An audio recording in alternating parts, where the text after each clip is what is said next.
தமிழகத்தில் திமுகவுடைய ஆட்சியை ஒட்டுமொத்தமாக கலைக்க சதி ஏற்பட்டு கொண்டிருக்கிறதா? மிக முக்கியமான ஒரு தகவல் அப்படின்னே சொல்லலாம். வீடியோவை முழுமைக்குமே ஸ்கிப் பண்ணாம பார்க்குமாறு கேட்டுக்கொள்ளப்படுகிறது. நம்முடைய தமிழகத்தை பொறுத்தவரைக்கும் திராவிட முன்னேற்ற கழகத்துடைய ஆட்சியை கலைக்க ஒட்டுமொத்தமான வேலைகளும் நடைபெறும். மேற்கு வங்கத்தில் திரிணாமுல் காங்கிரஸை அழிக்க ஒட்டுமொத்தமான நடவடிக்கைகளும் எடுக்கப்படும்.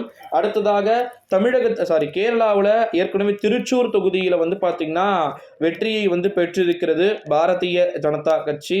ஸோ அதனால பார்த்தீங்கன்னா கண்டிப்பாக அங்கேயும் அனைத்து விதமான அறிவிப்புகளுமே பார்த்தீங்கன்னா மாத்திரத்துக்கு வாய்ப்புகளும் சாத்தியக்கூறுகளும் இருக்குது அப்படின்னே சொல்லலாம் நண்பர்களே.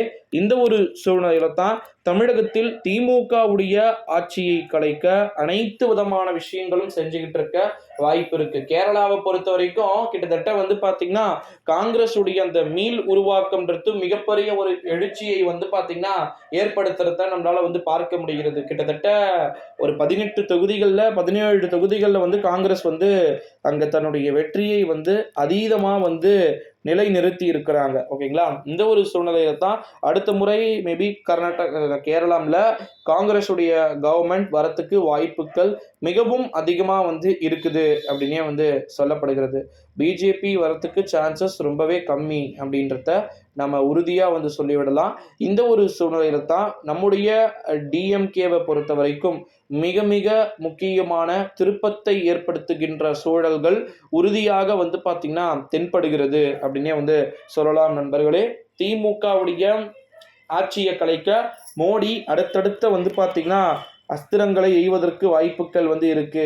எப்படியாவது வீட்டுக்கு அனுப்ப திமுகவுடைய அமைச்சர்களையும் சரி திமுகவினரையும் சரி அனைத்து விதமான வேலைகளையுமே பாத்தீங்கன்னா தனிப்பட்ட முறையில நம்முடைய பாரதிய ஜனதா கட்சியினர் செய்வதற்கு வாய்ப்புகளும் சாத்தியக்கூறுகளும் அதிகமா இருக்குது அப்படின்னே சொல்லலாம் நண்பர்களே.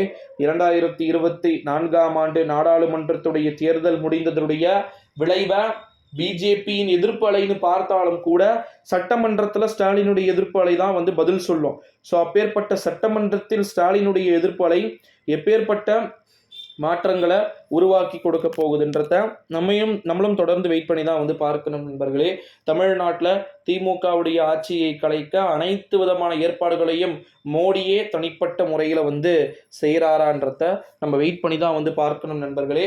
மோடிஜியை பொறுத்த வரைக்கும் இப்போ ஒட்டுமொத்தமாக எல்லாமே டோட்டலாக மாறி இருந்தாலும் கூட அவங்க கட்சி சார்ந்து என்ன பண்ணுறாங்கன்றது ரொம்பவும் மிகவும் முக்கியத்துவம் வாய்ந்த விஷயமா பார்க்கப்படுது. ஓகேங்களா? ஸோ அதுதான் இருக்கிறதுல மிகவும் முக்கியம். ஸோ வெயிட் பண்ணி பார்க்கலாம் நண்பர்களே. திமுகவுடைய ஆட்சியை கலைக்க என்னென்னலாம் பண்ணுறாங்க அப்படின்றது நமக்கு அடுத்தடுத்து